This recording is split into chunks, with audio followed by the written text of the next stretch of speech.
Bollywood film उड़ता पंजाब में जैसे मंशियात के इस्तेमाल की कहानी दिखाई गई, कश्मीर की हालत भी कुछ ऐसी ही बनती नजर आ रही है।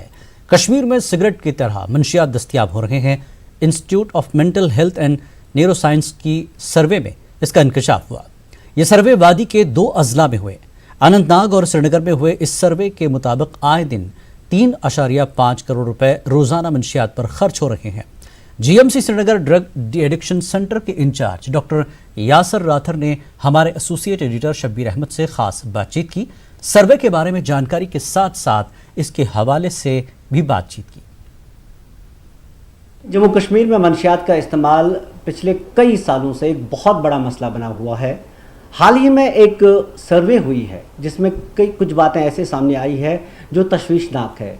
ये सर्वे क्या है और इसमें क्या सामने बातें आई हैं, इस पर बात करने के लिए हमारे साथ मौजूद हैं डॉक्टर यासिर, जो जीएमसी डी एडिक्शन सेंटर के इंचार्ज भी हैं और इस सर्वे के साथ वाबस्ता भी रहे हैं। डॉक्टर यासिर, आपका खैर मकदम।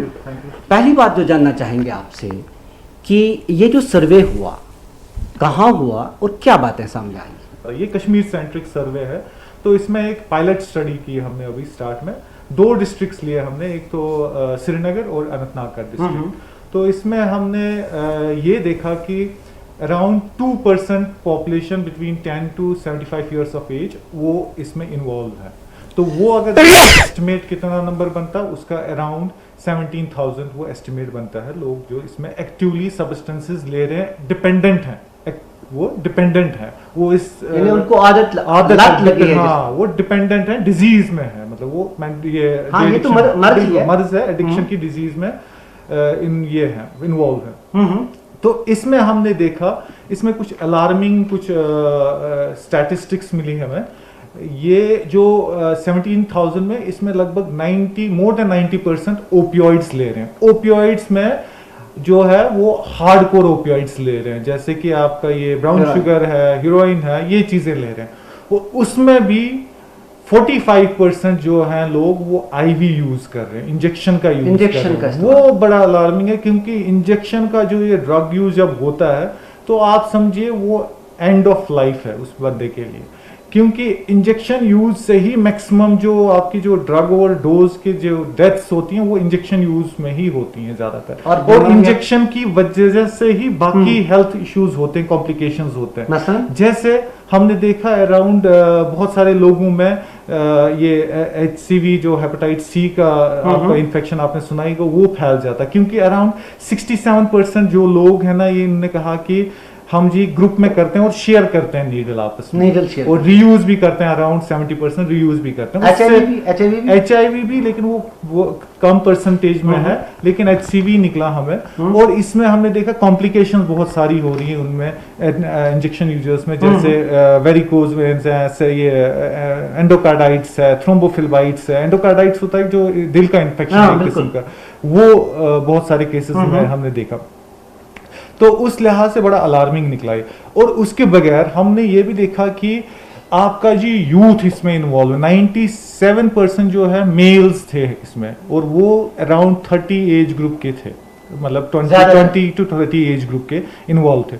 और एक और चीज जो बड़ी चौंकाने वाली बात है कि एजुकेटेड लोग, एजुकेटेड यूथ, जो जिनकी अच्छी खासी एजुकेशन है, जिनको अच्छे बुरे की तमीज होनी चाहिए थी, मतलब एजुकेशन है, एजुकेटेड। जैसे हम पहले देखते थे, अगर ड्रग एडिक्शन सर्वेज देखें, पहले देखते थे एक इलिटरेट बंदा होता था, अनएम्प्लॉयड बंदा होता था, वो इसमें यहाँ जॉबलेस होता था, वो इसमें इन्वॉल्व होता था, या किसी में स्ट्रेस होता था। लेकिन यहाँ पे हमने देखा कि वो जो स्टीरियोटिपिकल फीचर्स जो होते थे, वो बैरियर्स ब्रेक हो गए। अब कोई भी एजुकेटेड यूथ जो है वो वनरेबल बन गया है, या ये बिल्कुल हमने देखा कि ये स्किल्ड हैं, कहाँ इनको अच्छा काम जानते हैं, काम जानते हैं, या इनमें ये हमने देखा कि they are from good well to do families से है, मतलब जो हमारा प्रोडक्टिव क्लास है वो जाया हो रहा है। तो ये अगर देखा जाए तो ये कोविड से भी खतरनाक चीज है। बिल्कुल है, क्योंकि ये आपके यूथ को इफेक्ट कर रही है। क्या बच्चों में है?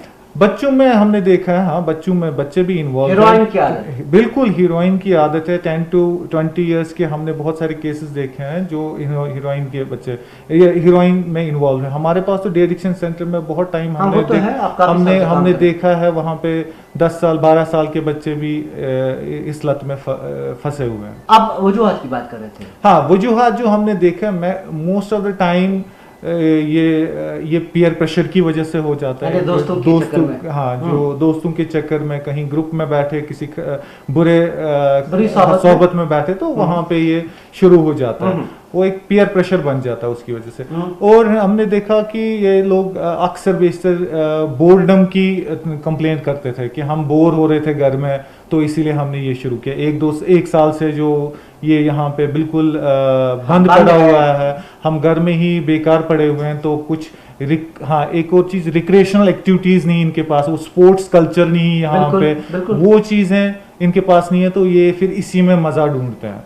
ठीक। और बहुत सारों ने तो ये साइकोलॉजिकल स्ट्रेस की बात की कि हम जी बहुत हेल्पलेस फील कर रहे हैं, होपलेस फील कर रहे हैं, फ्रस्ट्रेटेड फील कर रहे हैं, डिप्रेस्ड फील कर रहे हैं, तो हम फिर ये चीज़ें लेते हैं, इससे हमें वो चीज़ें उससे हमें वो डिप्रेशन कम हो जाता है। कोपिंग जिसको हम कहेंगे, नेगेटिव कोपिंग, लेकिन वो बिल्कुल गलत चीज़ है, क्योंकि उनको ये ऐसे पता होना चाहिए कि इस चीज से आपका डिप्रेशन ठीक नहीं होगा, इनफैक्ट डिप्रेशन बढ़ेगा और बाकी चीजें प्रॉब्लम्स हो सकती है। लेकिन इससे एक समाजी ताने बाने का भी पता चलता है कि कुछ ऐसे बच्चे जरूर होंगे जो सच भी बोलते होंगे कि उनको अटेंशन पेरेंट्स से नहीं मिलता है। हाँ, पेरेंट्स का भी बड़ा इंपॉर्टेंट रोल है, क्योंकि जैसे मैंने कहा कि वेल टू डू फैमिलीज से हैं पेरेंट्स, जिनके पास ये पैसा बहुत है, तो ये जब पेरेंट्स अक्सर बेशतर उनको पॉकेट मनी देते हैं, पूछते नहीं है कि कहाँ जा रहे हो, क्या कर रहे हो, टाइम नहीं है पेरेंट्स के पास टाइम। बेसिकली ये जो डिजिटलाइजेशन हुई हमारी फैमिलीज में,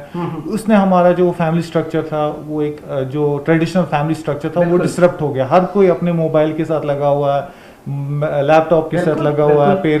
पेरेंट्स के पास किस दूसरे जो यूएस में या कोई और कहीं और रिलेशन है उसके साथ कनेक्ट करने के लिए टाइम है, लेकिन जो बगल में बैठा है अपना बेटा या बेटी, उसके लिए टाइम नहीं है।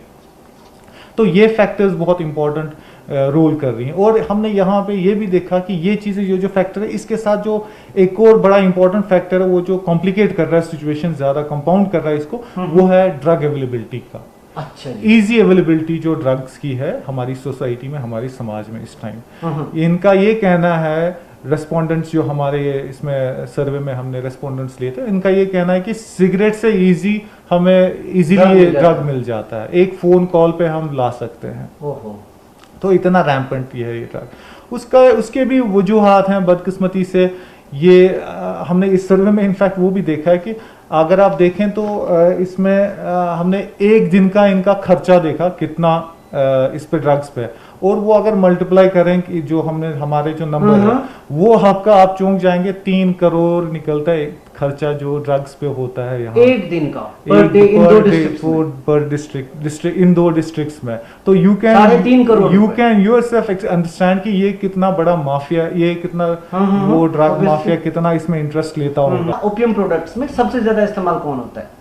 ये जो इंजेक्शन यूजर्स हैं, ये अनफॉर्चुनेटली आपका ये ब्राउन शुगर और हीरोइन यूज करते हैं, और आप चौंक जाएंगे ये जो जिस तरीके से यूज़ करते हैं, इंसान की रोंगटे खड़ी हो जाती है कि ये अगर इनको साफ पानी भी नहीं मिले तो ये नाली का पानी लेके उसको ड्रग को मिला के अपने बॉडी डिपेंडेंस हो जाती है। तो आप खुद सोचिए ये कितना बीमार हो, मतलब ये किस हालत पे है कि ये अपने आप को ये गंदी नाली का पानी अपने जिस्म में इंजेक्शन के जरिए डाल दे रहा है, इंजेक्ट कर रहा है। तो इसकी साइकी कहाँ, मतलब इसके मेंटल स्टेटस कहाँ पे है, आपको ये इमेजिन करना है। तो एक्चुअली इसीलिए हम लाचार, इसीलिए हम ये कहते हैं कि एक मेंटल इलनेस है, एडिक्शन एक डिजीज है। अदरवाइज इसको पता है कि मैं मर जाऊंगा इससे, लेकिन बेचारा वो उसके अंदर इतनी प्रॉब्लम्स हो रही हैं, विड्रॉल जिसको हम विड्रॉल्स कह रहे हैं, फिजिकल पेन, साइकोलॉजिकल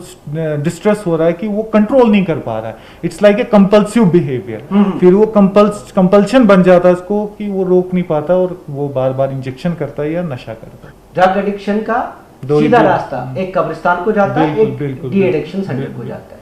बिल्कुल। आपने ड्रग पॉलिसी को अडॉप्ट किया, उसके बाद से क्या कुछ चेंज हुई, क्या कुछ यहाँ पे इम्प्रूवमेंट हुई इसमें?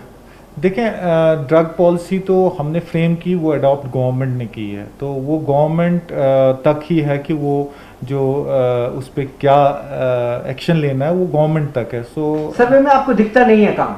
नहीं, मैंने भी अभी एक- वो एक- एक ही साल हुआ है, मैं तो अभी कहूँगा वो एक ही साल हुआ है उसको अडॉप्ट अर्जेंसी कितनी है? तो लेकिन उसमें कुछ रेगुलर मीटिंग्स हुई हैं which we have also attended.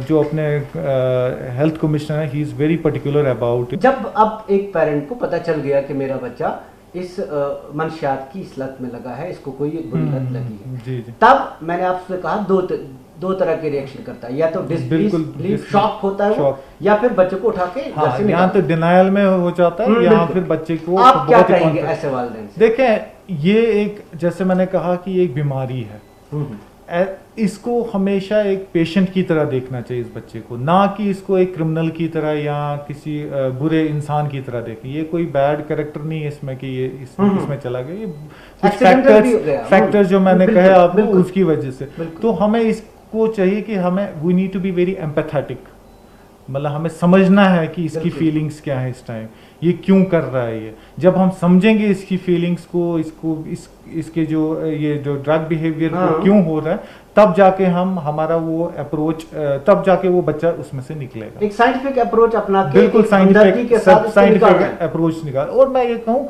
कि 90% जो ड्रग अब्यूजर्स है, तो वो कहीं छोड़ना चाहते हैं। वो छोड़ना चाहते हैं, लेकिन उनके पास ऑप्शंस नहीं है।